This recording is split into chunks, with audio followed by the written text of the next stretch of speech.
Good afternoon, everyone. My name is Dr. Jeff Thomas. I'm one of the physicians here at Snohomish Naturopathic Clinic. And this afternoon, I would like to share a bit about, as the seasons change, what is it that we can do to be more preventative minded in regards to minimizing the likelihood of getting things like the cold and the flu. More often than not, we'll get a number of people coming in wanting to know whether or not they should be vaccinated or if they're getting sick, what should they do?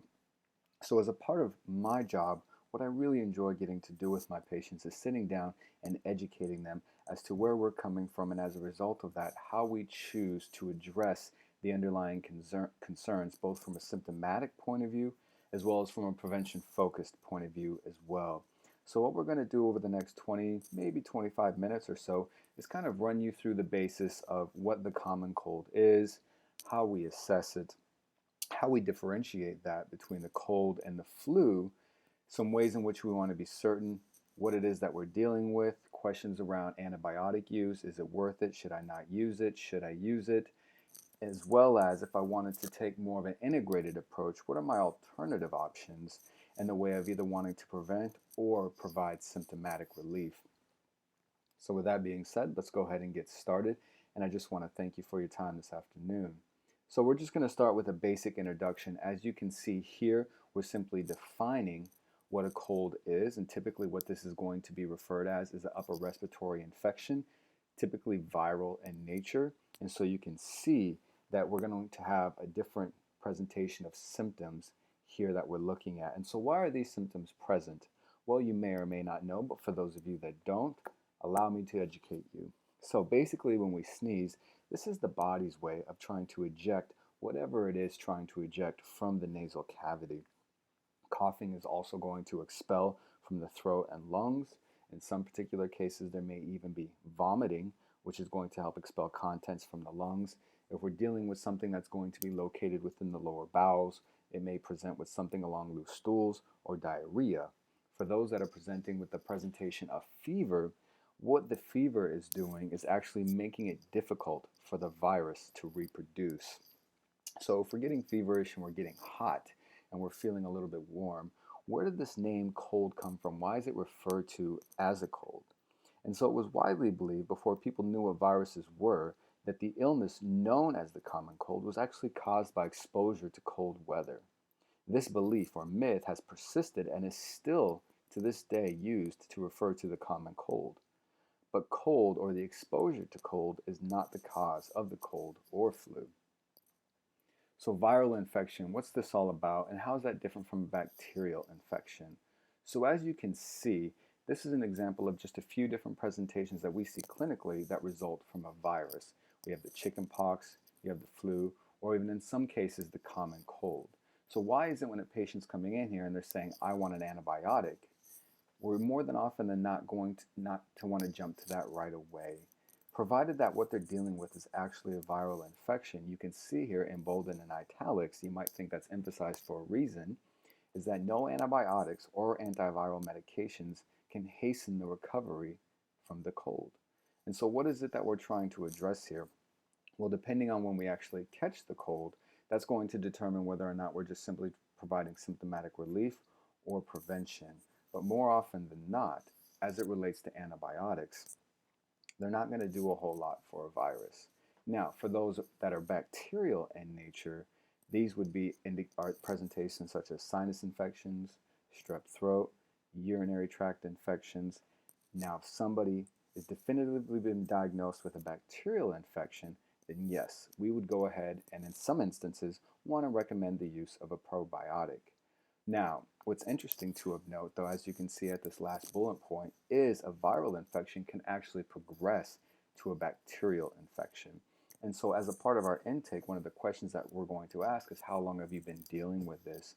And has there been any progression in the presentation of symptoms? As you can see, for an example, you may find that a persistent runny nose can last longer than 2 weeks, as well as the fact that the actual material that is streaming down from the nose may actually change from more of a clear, liquidy color to something that might be a bit more viscous, a bit more yellow, or a bit more brown in nature. And once again, those would be indications that this illness has once again sort of, what's the word I'm looking for, has changed from a virus infection to a bacterial infection. So how do we go about actually confirming this? Well, there's a myriad of different ways. We can do an in-house office throat culture. We could do a urine culture if we're dealing with something a little bit lower in the urinary tract system, as well as just a blood draw as well. And the importance is, once again, if this person is adamant, for example, that they want antibiotics, it's going to be important for us to distinguish whether or not we're actually dealing with a bacterial versus viral infection. And once we're able to understand that better, we can target our therapies appropriately and actually go ahead and increase the outcomes more in a favorable direction, because we'll actually know the underlying presentation is either viral or bacterial. So just a bit about incidence and prevalence, especially living in this part of the country as we do. This time of year, more often than not, I would say the vast majority of visits that are going to tend to present themselves are going to have something to do with just feeling overall yucky, not feeling well, having issues getting out of bed. Sometimes it's going to be in children, sometimes it's going to be in adults, but either way, it's going to basically present itself all across the board. What's important to note, though, is that most of these infections, not all, will occur during the winter months. And so here in the Pacific Northwest, that typically is going to relate to the months between October and April. And so from a preventative point of view, what I'd like to really use that information for is for those that are coming in prior to the month of October, and they're letting me know that, every year I find myself getting sick, and I just don't know what it is. I don't know why it is, but as the seasons change, for example, we're spending more time indoors, spending my time maybe more traveling and around other people, I just find myself feeling frequently ill. And let's also not forget, during this time of year as well, there's usually the added addition of consuming a lot of foods in excessive nature that we may not normally eat, just as a result of holiday gatherings and such. And so that certainly can play a role into those who are having frequency of illnesses present themselves throughout the months of October to April.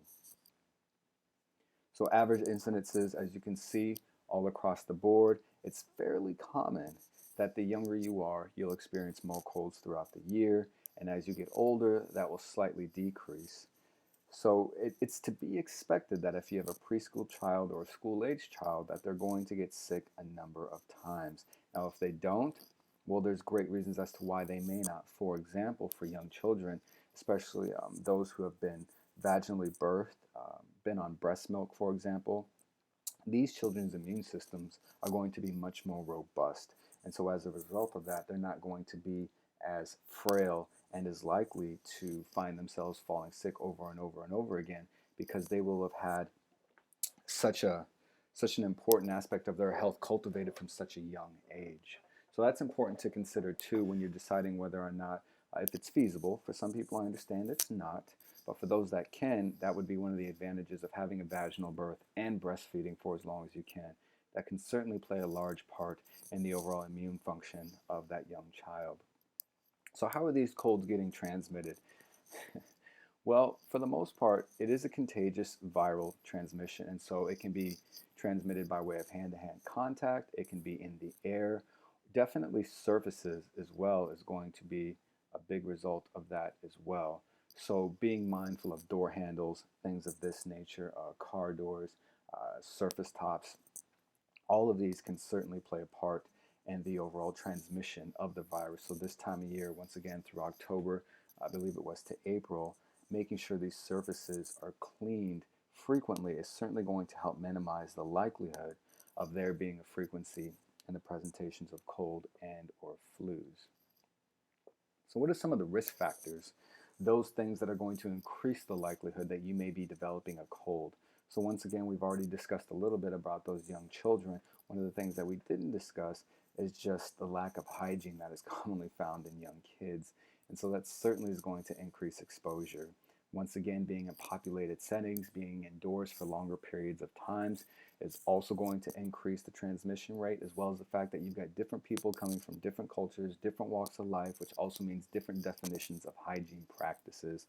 So it's kind of a go at your own risk sort of thing, and wanting to really make sure that if your children or yourself is going to be in these areas that are going to be exposed to many, many other people, being mindful of what you can do to minimize the likelihood of any of these viruses being transmitted to you. A few other things that I certainly think are worth noting is sleep. Definitely during the holiday seasons, or just overall as a whole, Many of my patients are challenged in wanting to get, or being able to get, I should say, more than 7 hours of sleep. So one of the reasons that I advocate for it and support it if necessary is that it's certainly going to build a much more stronger immune system and the ability to fight off infection. And so really wanting to promote adequate sleep hygiene practices is going to be important. Definitely mood is going to play a part. So this time of year, it's not too uncommon to notice that they tend to feel a little bit more lethargic, have a harder time getting out of bed. They notice it's darker more often than it is light, and that can certainly affect their mood. Even for some people, it can be extreme enough to get what's called seasonal affective disorder, which simply means for these people, they have just found that this time of year is especially hard on their mood, and it can just make them feel as if there is this sort of depression-like presentation going on. And we can certainly address that as well. So immune compromised people, those people who are dealing with chronic presentations of stress, repeated infections, diabetics, malnutrition, aging, certainly medications as well. What would be some example of those medications? Certainly those people who have gone through chemotherapy, organ transplants, even glucocorticoids can certainly impose an impairment upon the immune system. And so for all of these people, if they know they're immune compromised, it's going to be that much more important that we sit down and really advocate for a proactiveness in their lives as they approach certain times of year where it's just known that there's going to be a higher incidences of viruses and bacterial infections going around. So the onset of symptoms, as you can see, they tend to peak within about 1 to 3 days and can clear anywhere from 7 to 14. So this is what we call a self-limiting disease. This is something that just has the natural presentation to come and go. Once again, though, it will be the severity of those presentations that normally brings people to our office. They'll just find that it's compromising their quality of life, their ability to work. This is the time they normally come in. And so what we're doing at that point is usually we're past the 1 to 3 days, and then we're somewhere in that week to 2 week window. And so what we're trying to do is provide symptomatic relief. What's interesting to note and important to note as well is that as opposed to adults, children are going to have a much longer presentation of the ailment versus adults who are going to have a much shorter window in which these symptoms will present. And so something just from a clinical point of view, and maybe even for your own personal knowledge, it's important to understand that your children are typically going to present and carry on. It could be something like a cough or a runny nose, for example, a little bit longer than adults will, and that's okay. That's going to happen. So how do we differentiate what we're talking about from the flu? How do we know if it's a cold or if it's a flu? Both are respiratory illnesses, but interestingly enough, they're caused by a different sort of virus, and it can be challenging to differentiate between the two. How do we go ahead and do that? Generally speaking, with the flu, you're just going to feel even crappier. The fever may be a little bit more intense. The body aches are certainly apparent. The level of fatigue that is experienced is much greater, and the cough is either going to be longer or harder. It may wake you up at night, may persist for longer. But those are just some general ideas as to how we would differentiate the difference between a cold or a flu without having done any of the lab work that we discussed earlier. Here's a nice picture, though, that certainly illustrates the differences between the two. And as you can see, pardon me, on your right-hand side of the screen or this gentleman's left, that's going to be that which presents as the flu. And you can just see neither side is really all that happy, but the left side, certainly, he's hurting. He's definitely got a little bit more going on that left-hand side. And so generally speaking, if you feel that crappy, there's a good possibility it may just be the flu instead of the cold. So what are some of the treatments that we employ? And what we're going to start off with first and foremost is that there's a whole spectrum of treatments that are available for the cold and or the flu. And I think as a doctor, it's important for people to be educated on conventional as well as integrated treatment plans. So what we're going to do is start with the more conventional treatments and why they're typically used. Before we get there, it's important to note though that there is no cure. The reason there's no vaccine for things like this, for example, such as the cold, is that there's up to 200 different viruses, and these viruses are going to evolve each year, and so that makes it incredibly difficult to try to keep up with whatever current presentation is circulating throughout the general population.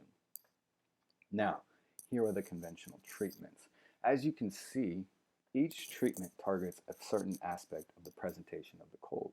When you're taking Tylenol, for example, this is meant to help decrease the fever. Well, you can remember when we talked earlier why you had the fever, and that's as the body temperature rises, it makes it not as conducive for the viruses to replicate. And so this is your body's natural ability to ward off infection by increasing body temperature.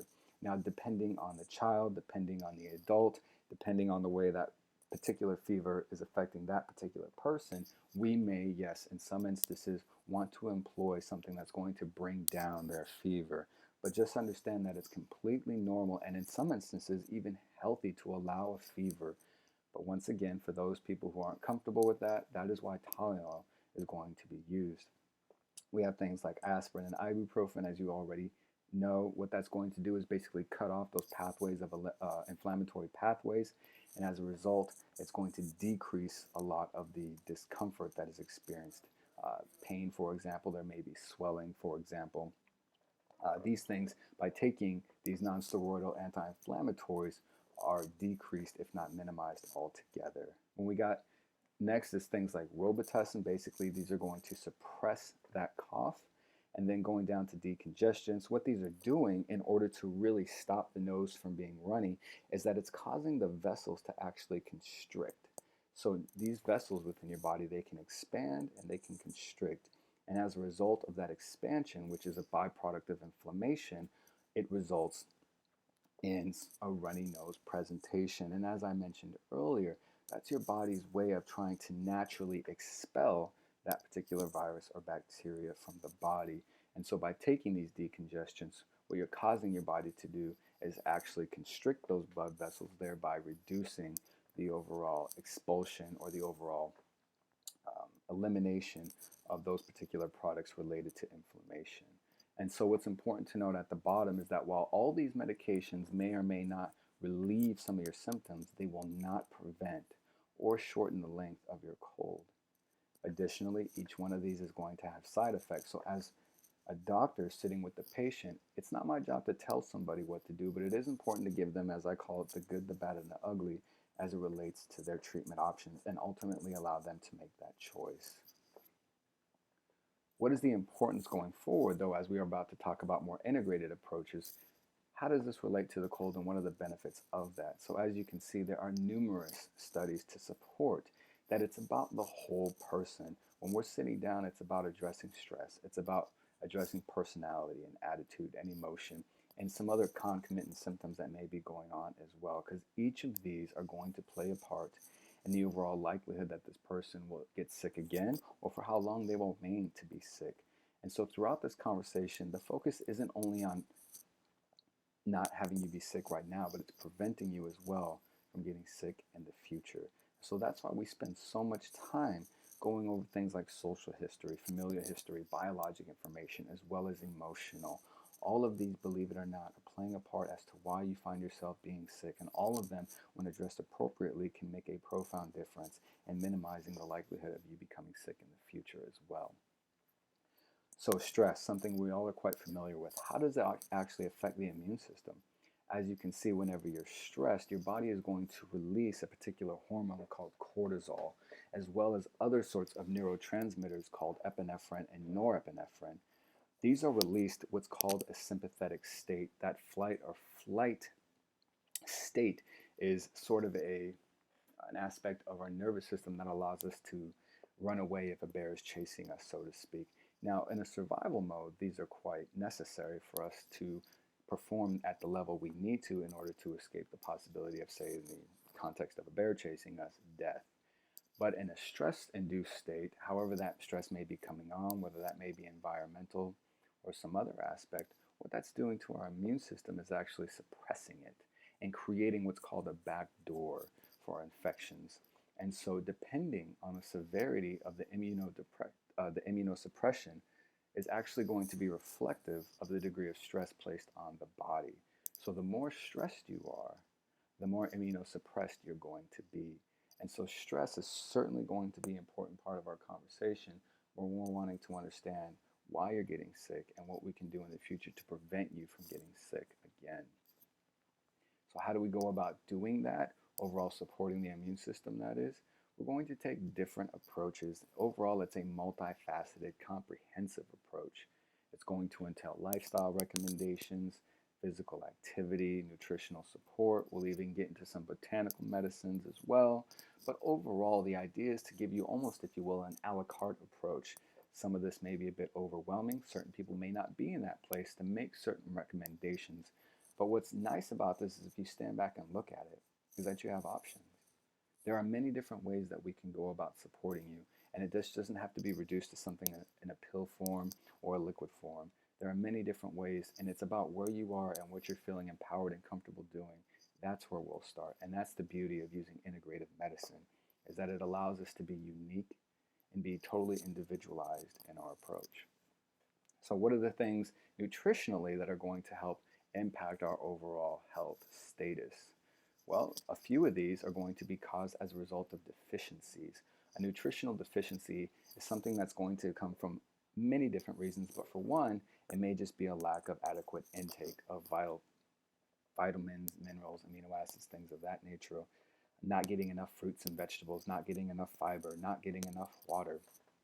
That is going to be one aspect. Another may be that even despite your best efforts, you are eating those things. You may have a compromised gut, which means your ability to metabolize and absorb those nutrients is compromised because there's something in the gut that is not allowing you to appropriately absorb those nutrients, thereby creating a deficiency. Another one is certainly going to be excess consumption of sugar, so looking at different ways in which, depending on the degree or how much sugar you're eating, how much that's impairing your immune system. And when I speak of sugar, there's also refined carbohydrates that fit within that category as well. So white processed noodles and pastas and rice are certainly going to be a part of that. The consumption of allergic foods. These are foods that you may or may not know actually may be causing some sort of dis-ease within the body when you eat them. You may find that after you eat, for example, a particular food, you may feel a little bit lethargic or foggy in the brain, or your skin gets a little bit irritated, or your stool consistency changes. These may be signs and symptoms that are indicative of there being a potential food allergy. And the last one you can see is high cholesterol in foods can certainly depress immune function as well. And a lot of that source is going to come from processed foods, things of that nature. So what are some things that we can do to promote immune function as a means of using food as medicine? Basically, we're looking at a whole foods approach. When you're going to the market or grocery store, for example, walking only on the outer aisles, shopping with the fresh produce, that which is seasonal, that which is going to be defined as perishable. Doesn't mean you can stick it in your fridge and it's still, stick it in your pantry and it's still going to be there 3 years later. These are the foods that tend to go or expire rather quickly because there's no preservatives, there's no additives in them. Once again, hydration, positive mental attitude, looking at a really robust, comprehensive multivitamin is certainly going to be advantageous. And then looking at breathing and relaxation exercises, so some deep breathing or box breathing, if you will, some yoga, going for a walk, whatever the case may be, but certainly incorporating relaxation. And then lastly, promoting adequate sleep. So why is it we're bringing up exercise? Because there's enough evidence out there to support that if you do exercise and you do it regularly and you stick with it, it's more likely that you're going to have a decreased incidence of getting the common cold, especially as compared to those who aren't getting any exercise at all. So if you're not exercising, go out there and do it. And if you are, here's one more reason to stick with it, even when it's hard to wake up right now because the sun isn't up when you're up. What about vaccinations? We spoke about this a little bit, but here it is once again. The reason a vaccination isn't feasible is because there's such a large number of different viruses, over 200 I mentioned earlier.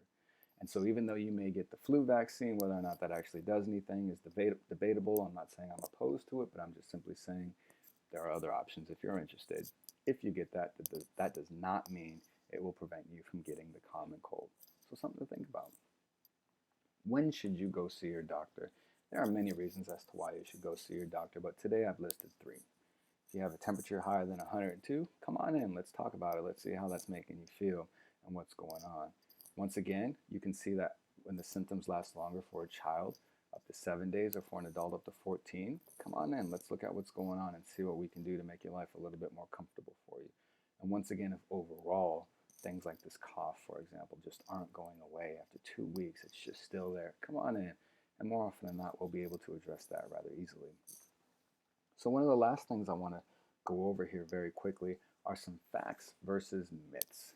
So I mentioned one of these or a few of these throughout the course of this conversation, but let's tie this all up now and really drive a few of these points home just to make sure that by the end of this presentation, we all have a similar understanding, or at least you understand where I'm coming from. So number one, does being cold actually cause a cold? Hopefully you remember that that is actually a myth. The weather plays a role in when and how we get sick, but not in the way you might think. You see, humidity levels can help airborne droplets whiz through the air quicker.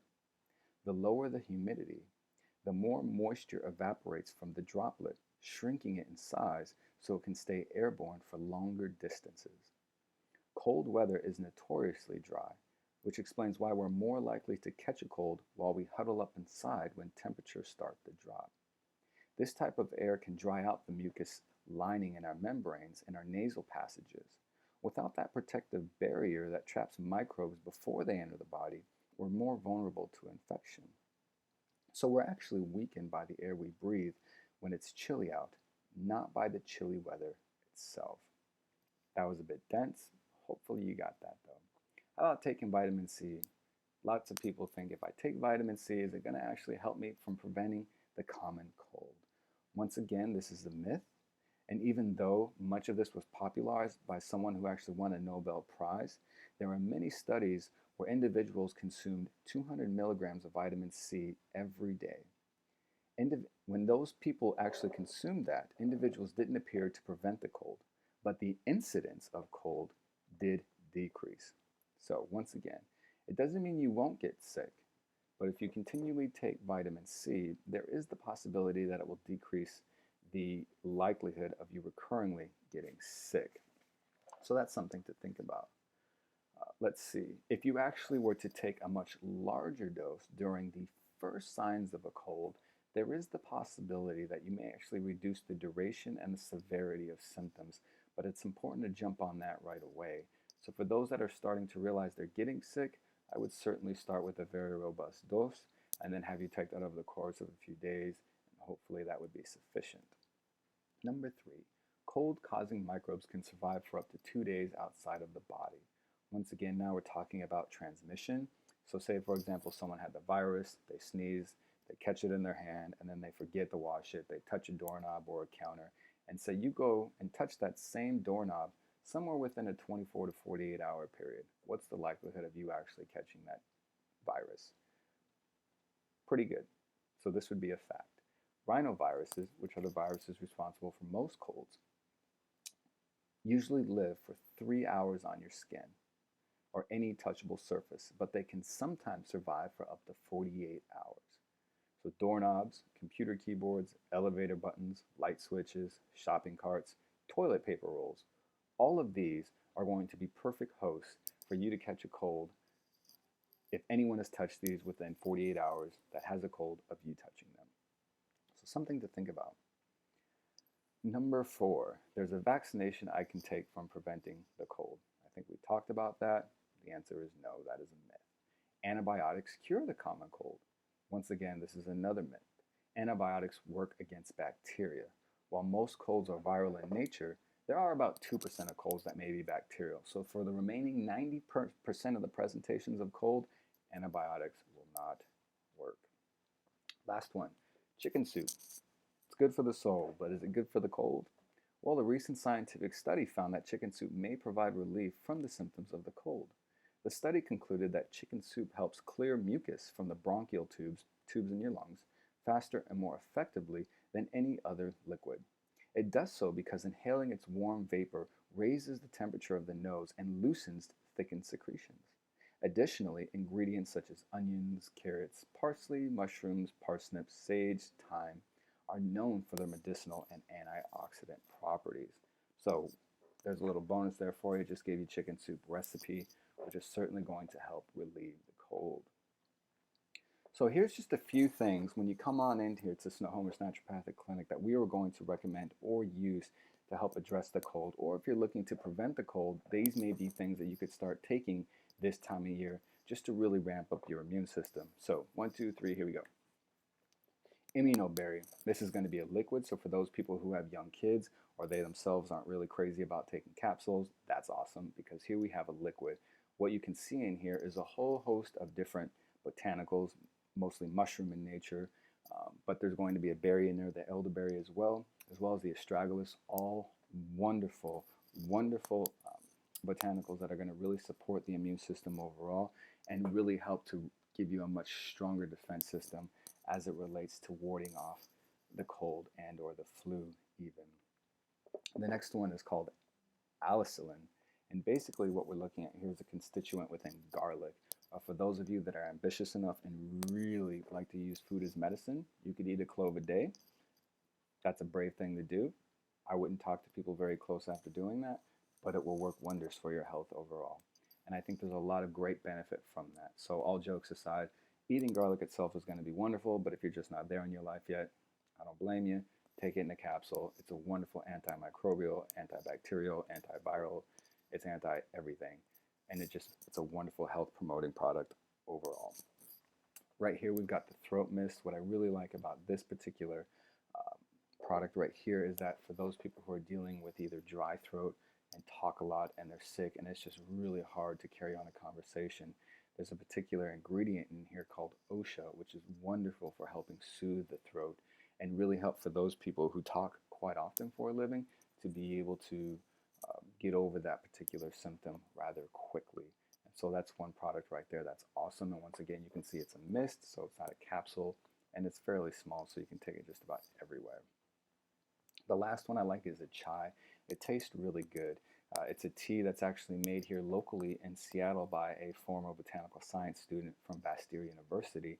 And this tea is just really spicy and it's warm. Not only does it help with preventing the common cold, but it's also going to help with digestion as well. So you can see all the ingredients listed right there. And that's a wonderful tea that I would recommend if you're looking for a much more comprehensive approach to addressing the cold and the flu.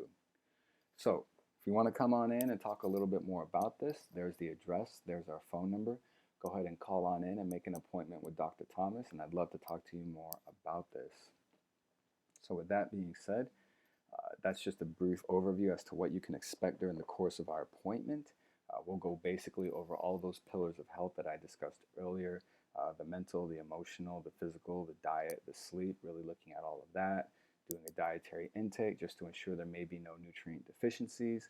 We may even talk about tips for cooking if you're so inclined. We'll look at some foods that you can incorporate in your cooking to really boost the immune system. Nutritional supplementation certainly is going to be a part of that. But as you can see, there's many, many different ways that I will choose to support you and equip you and have you walking out of here feeling empowered and ready to really take a proactive stance on catching the cold for you and your family. If you have any questions, come on in, schedule an appointment. I would love to hear from you. And lastly, here's just a few home remedies that have been used for many, many, many years. For those people that like to help have a bit more of a home recipe for preventing the cold, this is a really great thing. So take a quick peek at that. And with that, I want to thank you for your time and wish you all a wonderful afternoon.